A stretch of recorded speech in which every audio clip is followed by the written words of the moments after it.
My name's Cash. Hi everyone, good morning. My name's Cash and today I'm going to be taking you through manual handling, what manual handling is about. The reason why I'm doing the PTLLS course is where I work, I want to try and involve the staff to do the training in-house instead of having to send them out site to learn by another trainer. So it allows me to actually do the training myself and teach them hands-on. I'm actually a carer. I work for a nursing home, a care home up in Worthing. My background is that I've been doing caring for about 3.5 years. Started through an agency and now I'm permanent within the care home. As I said, I'll just be informing you about manual handling, the backgrounds of it, and how it is used in your day-to-day life, and how we do make the most of it. What I'd like to do is, just before we go around, I'm just going to let you know some housekeeping rules. First of all, if you need to go to the toilet, you go out this door, there's a toilet on your left, go straight down there. If you like teas and coffees, they're just across there, just behind you over there, help yourself at any time. And I think that's about it for the housekeeping rules. Fire, if there is a fire, there's a staircase, go straight down the staircase, please don't use the lift, down the staircase and we'll meet you at the front of the building. Everyone alright with that? Any questions? Excellent, okay. What I'd like to do is I just want to quickly whiz around, first of all. Just want to see what your names are and if you've done any manual handling before. It was nice to actually stand up in front of people and do a presentation on manual handling. A bit nervous at the stage, but once we started getting through it, it was fantastic and it was a good feedback from the group as well. Okay, first of all what I'm going to do is we're just going to go through a theory side of things first, and then we've got some practical sessions that we're going to run afterwards. Alright? Legislation. Manual handling comes in hand in hand with Manual Handling Operations 1992, the Health and Safety at Work Act 1974, Provisions of Use of Work Equipment Regulations 1998. Okay, just to quickly brief you over it, Health and Safety at Work Act 1974 is safety measures are put into place obviously to prevent us from causing any issues to our health. That's the main reason. The Provision of Work Equipment Act is within the care homes we use wheelchairs, hoists, slings to actually manoeuvre people from chairs to beds, to stand them up, you know, and all the rest of it. So what we try and do is, this act was brought into place was because sometimes equipment wasn't up to date, it was faulty, and people have been hurt severely. So that act there, it shows that we need to make sure that the equipment is used properly and that also the equipment is to a good standard so that no problems occur. Any questions on that so far? Excellent, okay. Manual Handling Operations Regulations 1992. Can anyone tell me what that means? Can anyone tell me what manual handling means? Is it the handling of people and objects? Yeah. It does, you pick things up. That's right. Manual handling means transporting or supporting a load. Okay, so it could be pushing, pulling, carrying. That is what manual handling actually means: transporting and supporting a load. Okay. Can anyone tell me what the word load means? Mass. That's right. It's the weight. It's the object. It's anything that is movable. For instance, packet tissue, this projector. That is our load. So when we're actually moving these things, we need to actually have that load, carry that load carefully, properly. Yeah? Oh, this is what it is. Manual handling operations means transporting or supporting of a load, including the lifting, putting down, pushing, pulling, carrying or moving thereof by hand or bodily force. Load is anything which is movable, e.g. an inanimate object, person or an animal. So if you're picking up your dog, that's a load and you're moving it down. Any questions on that so far? Everyone happy? Excellent. Okay. The next thing that we're going to look at is what does the regulation state? What is the main thing that the regulation states? The regulation states that we should avoid, assess, reduce and review. What I mean by that is avoid. Where we don't have to pick up anything heavy or where we don't have to carry out any manual handling, try not to do it. Because if you do it the wrong way, you could hurt yourself. Okay? So always try and avoid it if you can, but if you need to do it, be careful when you do it. So the next bit that I come to is assess. Always assess the hazard or the object. You know, have a look. Is it too heavy? Is it easy for you to pick up? Can you do it on your own? If you can, that's all well and good. Carry on. Reduce. What I mean by reduce is you've already assessed the object. What you've done there is actually a risk assessment. Okay? By assessing the object, you've done a risk assessment. That risk assessment will actually help you reduce any risk that you've actually took or you're going to take. Do you follow me on that? Yeah? And to review, what that means is, if at any time you've got a box there, all of a sudden someone comes and puts another 5 kilo weight in there, you know, you're not just going to bend down, you're just not going to pick it up.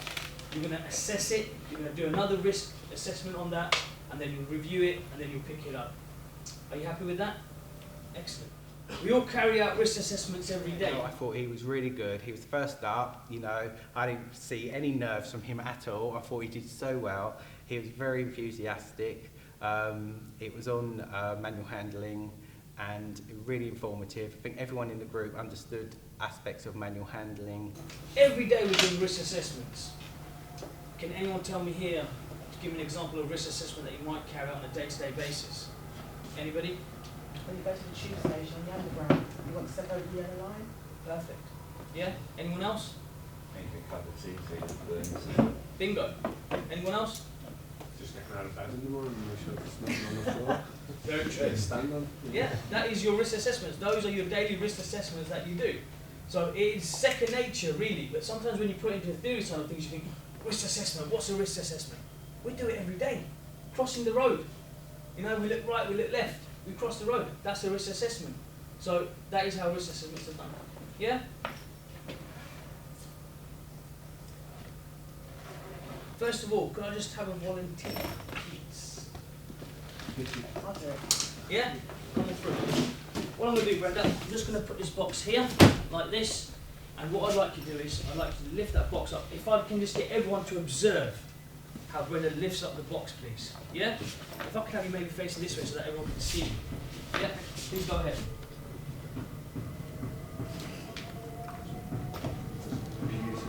Perfect. Excellent. That is the correct way of lifting up a box. Okay?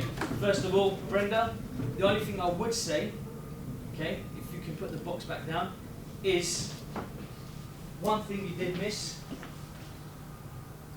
Just go back. Avoid, assess, reduce, and review. Always assess the area that you're working in. Yeah? Did from over there. You've got the wires here. Yeah? So what could have happened is you could have got your foot caught in the wire. You could have tried moving. You could have fallen with the box. Okay? So it's very important that whenever you're doing any manual handling, to clear the area that you're working in first of all. Okay? To make it risk-free. That's your risk assessment. Are you all happy with that? Okay, now, obviously like Brenda done before, she'll pick up the box, but the only way you've done it perfectly is to have a good stance, because this is your stability. So yes, by having your legs close by together, when you go down, your body of gravity, which we call the centre line, okay, it goes out of play. Now if I'm standing here, this is my centre line here, but as soon as I bend, my centre line is just underneath my belly button here. Okay, so what I'd do is, I'd make a base, keep my legs solid here, I bend down, and I pick it up, and I bring this load in closer to me. Okay, reason why do you think I bring the load in closer to me? That's right. Any other reasons? It's more secure. That's right. Could you imagine if I was carrying a box like that? It'd be difficult, wouldn't it? You see, so by picking up the box, you pick it up, and you just bring it in closer to you, hands underneath, and then you carry on walking. Happy with that, everyone? Yeah. Thank you very much, Brenda. So always remember, whenever you're lifting up an object, or whenever doing anything, always avoid it if you don't do it. Assess. Risk assessment is very, very important. You always need to make sure that the area around you is clear, because you don't want to be causing yourself any harm or any damage. Happy with that? But what he went through was very clear. He was very enthusiastic. You know, he kept everyone's attention. It was very motivational.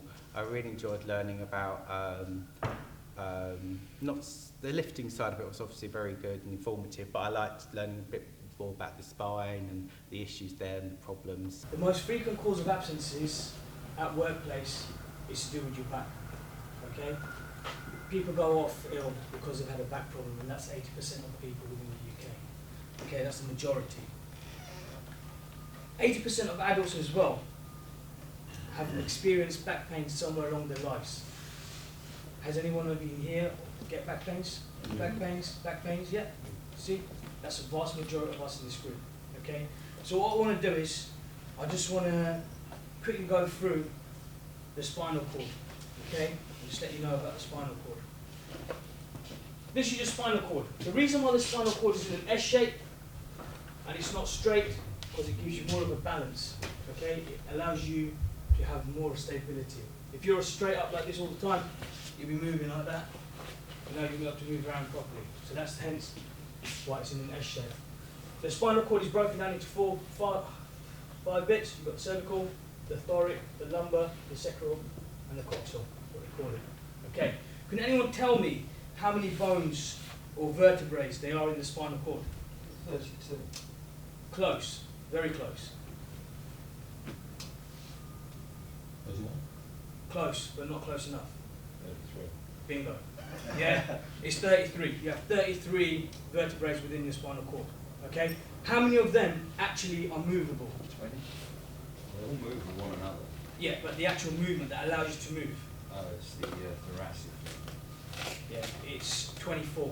Okay? 24 of them will actually allow you to move. So we've got 33 vertebrae within the spine. 24 are the ones that allow you to do movements. Yeah? Boom.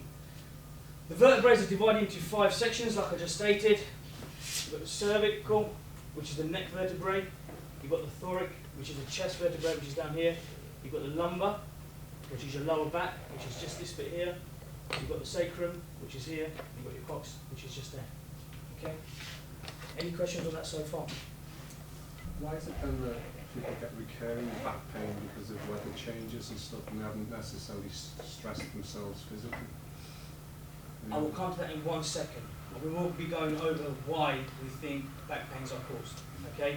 It could generally just, we'll come to that in 1 second if you don't mind, Sean. Yeah? That's perfect. We must remember that the muscles and ligaments groups in the back are not large. Okay? It's not like our thigh muscles. Okay? They're very small. Yeah? Our back is actually, it gets its strength from thin bands that are running across our back. It's like a rigid shape. Okay? So let's say, for instance, you know when you get elastic band? When you wrap that elastic band around again and you make a ball of that elastic band, how solid it becomes after a little while. It's exactly the same. So you just imagine little strings going in all angles in your back, and that is what's making your back support. That's what's keeping it strong. There is physically no big muscles there in the back in your back. Yeah? That's just something for you to bear in mind. Okay, just going back to what you were saying, Sean, what are the main causes? What I like to do is I just like to quickly just give these out, handouts. That's one there, that's one for yourself. I'm giving them out now because the answers were in the front of some of the other ones, so this is something for you to refer back to. Okay, you're more than welcome. There's one for you. There's one for you, you're welcome. If we just go back to, I think it's the 3rd page, you'll see that something says what causes back pains. Yeah, those are the obvious reasons why back pains are caused. Okay, poor posture, being overweight, you know, those little certain things. So you can refer back to that to find out what it is. We're just going to have quickly biomechanics. We've just been through that. I've told you about centre of gravity, how stability. Always remember elite. Okay, biomechanics. The best way to remember is elite is the environment, the load that you're picking up, the individual capability. What's your capability? Are you able to lift that up or not? Okay? The task that you're carrying out, is it safe? And the equipment that you're using, is it in order? Yeah? What I'd like to do now, just quickly, if I can get one member of the team to just come and join me on the floor quickly. Sit here, yes, please. Actually, I'm going to sit down, Sean. What I'd like to do is just imagine that I'm an elderly person. Yeah. and you're going to be lifting me up from this chair. You just show me how you're going to be lifting me up. Well, I would assess it and I would think, I know myself, there's no way I can lift you on my own. Okay. I have a bad back. Okay. But if I didn't have a bad back, How would you do it? I think I wouldn't want to damage you and you're very frail. and Very old. true. Yeah. And it would be something to do with the arm. But Okay. I couldn't do it with one arm, could I? So from there I'm lost. No problems. Okay. Like Sean said, it's very true. The person that you're lifting, obviously they're vulnerable, they've got fragile bones, and their skin is obviously soft as well. Okay, so might give them a skin tear or something like that, so we need to be very cautious. So Sean, if I can just get you to ask you to sit down, please, if you don't mind. Sean's my old person at the moment, not in the wrong way. What I'm going to do is I'm just going to quickly show you just a quick, it's what it's called is a front side step, so how you actually lift a person up and you go with the flow. First of all, it's always important to actually speak to the person that you're looking after, the resident. Say, hi Sean, Right. we're gonna take you to the toilet, my friend, so I need you to stand up, okay? So, no problems. Are you feeling all right? Yeah. Excellent. Communication is very vital. If you don't speak to them, they don't know what's happening. They get agitated, they get scared, okay? So sometimes you can speak to them, let them know what's happening, all right? If I can just hold Sean's hand, it's very important not to let the thumbs go in there, because if they fall, they'll grab your thumb and you can go down with them. So always like this.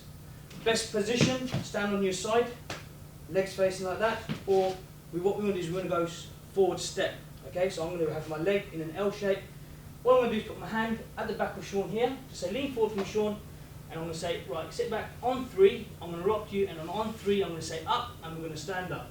Okay, so we say 1, 2, and up. There you are. Okay, if you have a look, my legs are facing forward, Sean's all right, and we're all well. And now I'm going to sit Sean back down. Any questions?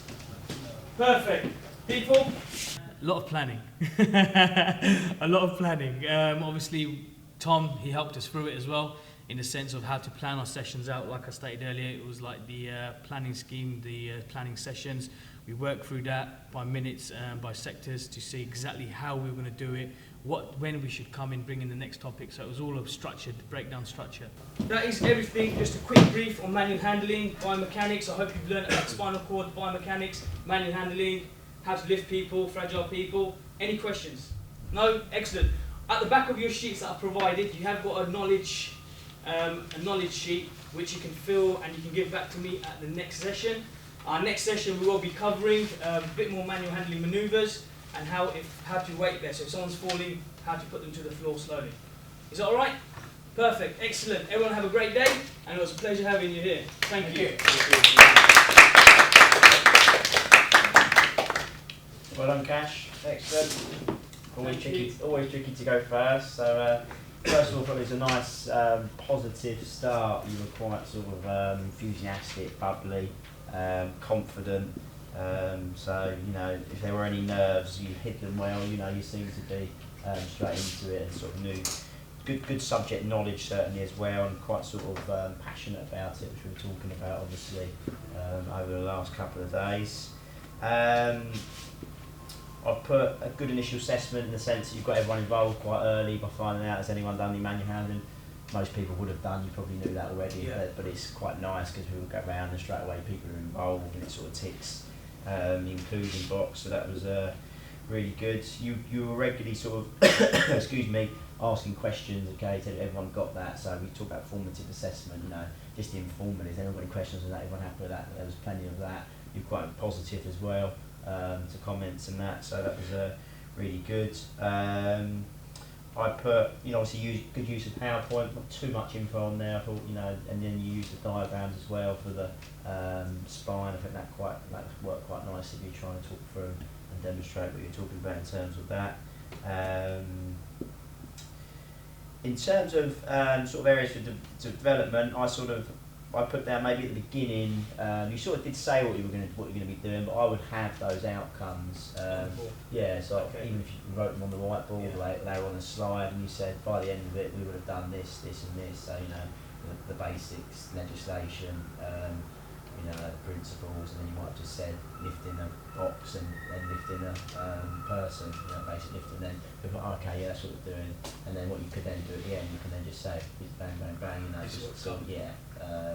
So I would display those, and then the other thing I put is maybe yeah, I think what happened with the timing, you sort of there's probably a little bit too much material, probably Yeah, just a little bit too much. And what it meant was you didn't really get an opportunity at the end to do your little summative. So like a few questions you could have said, oh, so what we learned was this. You did summarise, Yeah. so you just sort of said, okay, thanks, I know this one, but you try and draw the answers maybe from the learners from what you've actually done. But you know, they're I was two. going to, if I had enough time, I was Yeah. going to go through the knowledge sheet with them. Yeah, that's That exactly was- what I thought. I put on that was here. the idea. I put summative assessment. I've linked it. That's the timing. So yeah, Yeah. that's all. But that's the reason to do Yeah. that. That'd be your key area, I think, to just sort of try and sort of get onto that. But overall, I like your staff. But as I said, you're sort of nice and positive, good sort of personality out there, and it's clear out there to see. And from people, I was looking around, everyone's paying attention, and learning took place. So that's the main idea. So well done. This course will help me as a teacher. It's made me more confident. It's allowed me to obviously stand up in front of people, express myself, express my teaching material. So in that case, I think I've become a lot more confident. Just be a little bit careful. I did notice at times that you looked a lot in this direction. I don't know if it's because of the angle of where the PowerPoint was. Yeah, because I didn't. And Yeah, because I was way outstanding. Yeah, I didn't know, didn't write till the very end, so I thought I'll keep watching, Yeah. but you're very ready to take that side, so No just be worries. aware, but that's it, but well No done, worries. it's really Thank you good, very much. yeah. No, really, really good session from him. Fingers crossed.